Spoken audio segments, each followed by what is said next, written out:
Hello students of plus 2 class. I am Sangeeta, your economics teacher.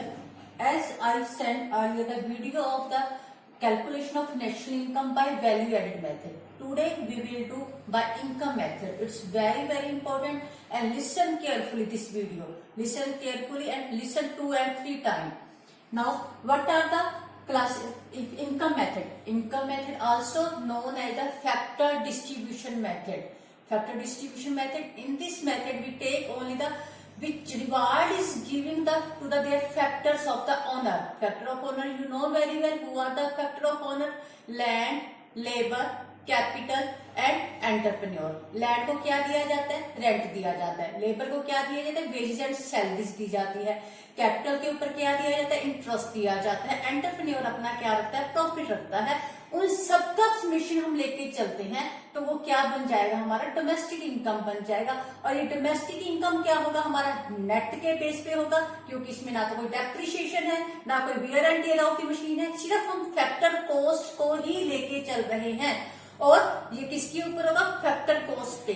कोई इसमें taxes add नहीं है.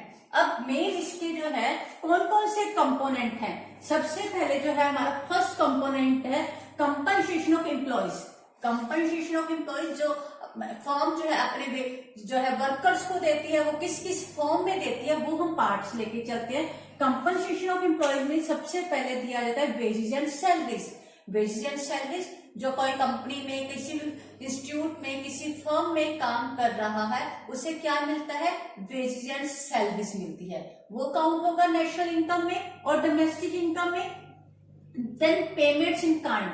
अब पेमेंट्स इन काइंड क्या होता है कि कोई फर्म है, कोई इंस्टीट्यूट है, कोई एम्प्लॉयर्स है, अपने एम्प्लॉयज को वो एकोमोडेशन फैसिलिटीज प्रोवाइड करवाता है. एकोमोडेशन फैसिलिटीज का मतलब रहने की सुविधा जो है वो फ्री देता है, या मेडिकल फैसिलिटीज देता है फ्री में, ट्रांसपोर्टेशन फैसिलिटीज देता है. ये सारी जो है एक फर्म के द्वारा अपने एम्प्लॉयज को ऊपर दी जा रही है, प्रोवाइड करवाई जा रही है. वो पेमेंट इन काइंड में है. जो किसमें ऐड नहीं है? वेजेस एंड सैलरीज में ऐड नहीं है, इसलिए इसको हम अलग से लेके चलते हैं. वो क्या होता है? Payments in kind. Remember this thing. And social security contribution by employers. 2 types का होता है, social security by employers and social security by the employees. Employers जो जॉब देने वाला होता है वो आपके फ्यूचर के लिए ईपीएफ या प्रोविडेंट फंड में पैसा जमा करवा रहा है. वो क्या होगा? Social security contribution by employers. ये काउंट होगा जो एम्प्लॉयर्स के द्वारा दिया जा रहा है. क्यों? क्योंकि वेजेस और सैलरी से जो है वो अलग से दिया जा रहा है. जो social security by contribution by employees लिखा होगा वो काउंट नहीं होगा. क्यों? क्योंकि वो ऑलरेडी उसकी सैलरी में काउंट हो चुका है. एम्प्लॉय को अपनी सैलरी में से फ्यूचर के लिए डिडक्ट करवा रहा है, इसलिए वो काउंट नहीं होगा. देन पेंशन और रिटायरमेंट. पेंशन और रिटायरमेंट जो अपनी जो है सर्विसेज देते हैं, अपनी सर्विसेज देने के बाद वो रिटायर हो जाते हैं. रिटायर होने के बाद उनकी सर्विसेज का जो रिवार्ड फर्म्स के द्वारा, एम्प्लॉयर्स के द्वारा प्रोवाइड किया जाता है वो क्या होता है? रिटायर पेंशन और रिटायरमेंट. ये भी काउंट होगा.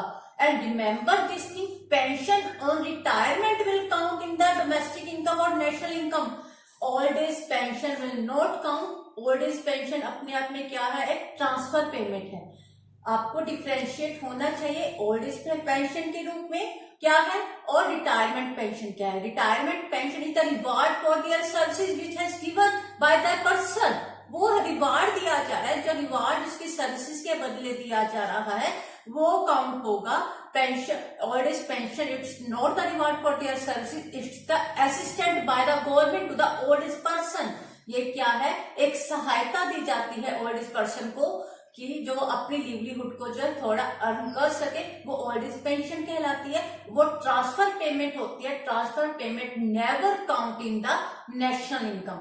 And one thing more remember, कई बार आपको जो न्यूमेरिकल सम आता है कंपनसेशन ऑफ एम्प्लॉयज भी दिया होगा और उसके सब पार्ट भी दिए होंगे.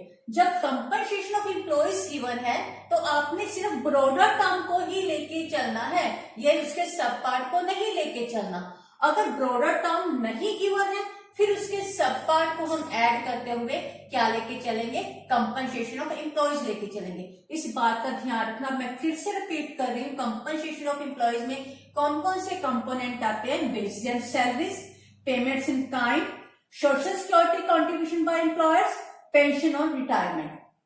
देन नेक्स्ट हमारे पास कौन सा आता है, ऑपरेटिंग सरप्लस। ऑपरेटिंग सरप्लस के कौन कौन से पार्ट है, rent, interest, profit. Rent, interest, profit. Rent you know very well, जो लैंड के ऊपर दिया जाता है वो रेंट होता है। कैपिटल के बदले में जो रिवार्ड दिया जाता है वो इंटरेस्ट होता है। प्रॉफिट जो एंटरप्रेन्योर को गेन होता है वो प्रॉफिट होता है। ये किसके पार्ट है, rent, interest, profit, operating surplus के पार्ट है। इसमें भी कई बार ऐसे होता है कि ब्रॉडर टर्म भी गिवन होते हैं और उसके सब पार्ट भी गिवन होते हैं। अब आपको ये ध्यान में रखना है कि अगर broader term operating surplus given है तो हमने सब पार्ट्स को नहीं लेना। अगर ऑपरेटिंग सरप्लस अलग से नहीं गिवन तो rent plus interest plus profit, इन तीनों के एडिशन के द्वारा हमारा क्या बनेगा, ऑपरेटिंग सरप्लस बनेगा। और फर्दर प्रॉफिट के थ्री पार्ट्स होते हैं। प्रॉफिट के भी 3 पार्ट्स होते हैं, dividend, undistributed profit and corporate taxes. अब डिविडेंड, एक फर्म में 4 पार्टनर काम कर रहे हैं, 4 पार्टनर को जो उसकी पार्टनरशिप के अकॉर्डिंग उसको हिस्सा दिया जाएगा वो क्या कहलाएगा, डिविडेंड कहलाएगा। और एक फर्म सारा का सारा अपना प्रॉफिट डिस्ट्रीब्यूट तो नहीं कर देती, फर्दर इन्वेस्टमेंट के लिए वो अपने पास प्रॉफिट रखती है, उसे क्या कहा जाता है, अनडिस्ट्रीब्यूटेड प्रॉफिट कहा जाता है। एंड कॉर्पोरेट टैक्स, जो टोटल प्रोडक्शन के ऊपर जो टैक्स लगाया जाता है वो भी किस में से देते हैं, वो प्रॉफिट में से ही देते हैं, इसलिए वो कॉर्पोरेट टैक्स भी किसका पार्ट है, प्रॉफिट का ही पार्ट है। अब इसमें भी कई बार ऐसे होता है कि प्रॉफिट भी दिया होता है और उसके सब पार्ट भी गिवन होते हैं, आपको सिर्फ फिर प्रॉफिट लेना है। अगर प्रॉफिट अलग से नहीं दिया हुआ तब डिविडेंड, अनडिस्ट्रीब्यूटेड प्रॉफिट और कॉर्पोरेट टैक्स में से जो भी गिवन होगा वो हम जो है उसको एडिशन करके प्रॉफिट को निकालेंगे।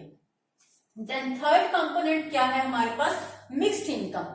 अब मिक्स्ड इनकम कौन सी होती है, एक पर्सन है वो अपनी ही लैंड यूज कर रहा है, अपने ही कैपिटल यूज कर रहा है, लेबर के रूप में अपनी फैमिली मेंबर्स को यूज कर रहा है, एंटरप्रेन्योर भी खुद है, वो सारी की सारी इनकम जो लैंड को मिलने वाली वो भी उसको जाएगी, कैपिटल को मिलने वाली है वो भी उसको जाएगी, तो वो उसकी क्या कहलाएगी, मिक्स्ड इनकम कहलाएगी। अब जब हम इन सब का ऐड कर देंगे, compensation of employers, operating surplus और मिक्स्ड इनकम, ये हमारा क्या आ जाएगा, डोमेस्टिक इनकम आ जाएगा, domestic income. Yes, now domestic income, as I told you, compensation of employees plus operating surplus plus mixed income, ये तीनों हमारे पास लेके आएंगे। और ये हमारे पास जो डोमेस्टिक इनकम निकलेगी ये नेट के बेस पे निकलेगी और फैक्टर कॉस्ट पे निकलेगी। इसमें ना तो किसी तरह का कोई टैक्स इंक्लूड है और ना ही कोई डेप्रिसिएशन इंक्लूड है।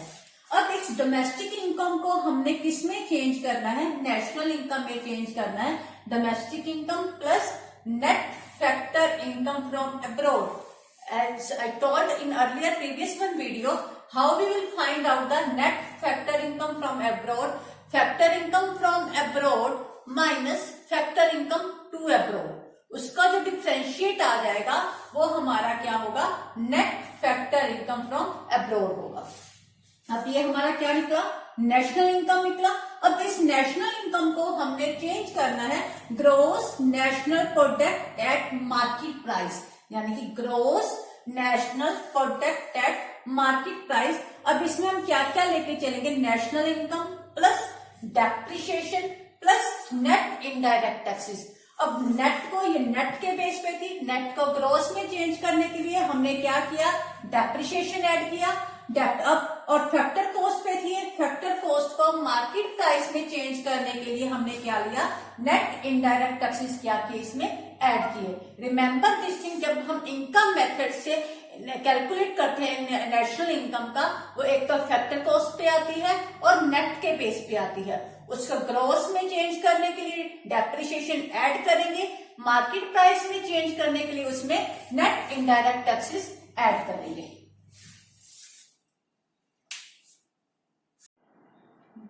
This example of the calculation of national income by income method. here terms are given, net factor income to abroad -10, net current transfer to abroad. अभी करंट ट्रांसफर हमारे लिए कोई use नहीं है, ट्रांसफर पेमेंट को हम national income में count नहीं करते हैं, ये हमारे पास एक्स्ट्रा टर्म है। वेजेस एंड सैलरीज 400, ये किसका पार्ट है? कंपनसेशन ऑफ एम्प्लॉइज का पार्ट है। कॉर्पोरेशन टैक्सेस, ये किसका पार्ट है? प्रॉफिट का पार्ट है। Profit after corporation tax 150।